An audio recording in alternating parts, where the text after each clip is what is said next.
Ačiū pirmininkė. Šiandien Europos parlamentas pademonstravo tvirtą poziciją žengiant žingsnį į tvirtesnį ES ir Pietų Kaukazo bendradarbiavimą.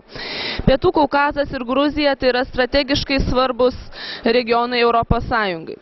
Mano šalis, Lietuva, visada turėjo ypatingą ryšį su Gruzija. Palaikėme ją sunkiausiomis akimirkomis. Ir ne vien tik tai valstybinių lygmenių, kaip valdžios struktūros, bet ir visuomenės didžiulis palaikymas visuomet buvo skiriamas šitai valstybei. Norime, tikiu, kad visa ES nori, kad Gruzija ateitų į Europos tautų šeimą. Ši valstybė rodo didžiulės pastangas būti Europos dalimi, todėl turime atitinkamai jas vertinti. Vizų režimo supaprastinimas padės užtikrinti žmonių judumą, jų bendradarbiavimą, o tuo pačiu ir ekonominius bei kultūrinius ryšius. Labai sveikinu Gruziją ir jo žmonės su šiuo sprendimu šiandien priimti Europos parlamente. ES siunčia jiems žinutę, kad yra laukiami ES. Sakartvelo Gomardžios.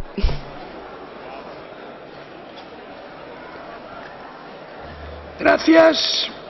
Vamos a pasar ahora al informe Manescu.